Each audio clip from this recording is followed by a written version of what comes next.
चले अब बेटा हमारा ये तकरीबन इस एक्सरसाइज का सिर्फ लास्ट क्वेश्चन है। आप लोग ध्यान से देखें। इसमें सबसे जो टेक्निकल चीज है बेटा वो ये होगी कि आप लोगों ने वॉल्यूम कौन सा लेना है। यहाँ पे जो मैंने पहले बताया था अक्सर गलती सिर्फ ये होगी कि आप लोगों को डिसाइड ही नहीं कर पाएंगे कि V2 कौन सा है और V1 कौन सा है।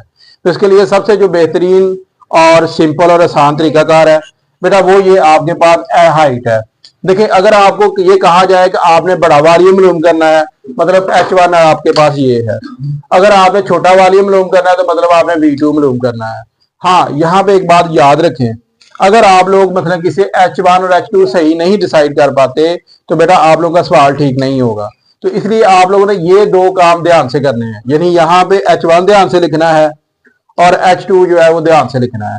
इसके बाद आप लोगों ने सवाल करना है। अब हम यहाँ पे वही काम करेंगे, सबसे पहले लिखेंगे क्योंकि V1 मालूम करना है V2, फिर यहाँ पे लिखेंगे H1 और H2 और यहाँ पे आएगा मकाब।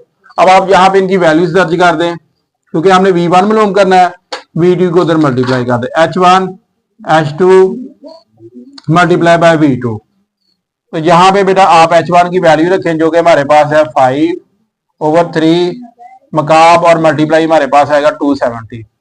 तो बेटा यहाँ पे आप लोगों ने ये करना है कि 5 को क्योंकि 3 दफा मल्टीप्लाई करेंगे तो ये हमारे पास आएगा 125 और यहाँ पे 3 को मल्टीप्लाई करेंगे ये क्या आएगा 27 आएगा, यहाँ पे 207 आएगा। अब आपने 70 को 70 से गया और 0 वैसे साथ ये 10 आ गया बेटा। अब आपने क्या करना है 10 को इसके साथ मल्टीप्लाई करना है तो यहाँ पे 1112.50। तो बेटा ये हमारे पास मकाब का वैल्यू आ गया। यहाँ पे ये देखें, अगर आप लोग ने ये चेक करना हो कि आपका जवाब ठीक है या गलत है तो आप लोग इससे साथ मैच करें। H1 बड़ी रकम थी तो आपका वॉल्यूम भी बड़ा आ गया, H2 छोटी रकम थी तो आपका वॉल्यूम भी छोटा आ गया। तो ये दो चीजें जो है इंशाल्लाह ताला आपको सवाल में गलती नहीं होने देंगी। हर सवाल में ये बात याद रखें। बस आप लोगों ने ध्यान से H1 या L1 और वॉल्यूम अगर आप लोग यहाँ से डाटा सही तरह से लिख लेते हैं तो इंशाल्लाह आपका यहाँ से तकरीबन 50% सवाल ठीक हो जाएगा। उसके बाद जस्ट फार्मूला लगाना है। आप लोग इस वाली एक्सरसाइज में सिर्फ दो काम बेटा कर लें। एक लोग आप लोगों को पहचान हो कि आपके पास H1 या V1 कौन सा लेना है।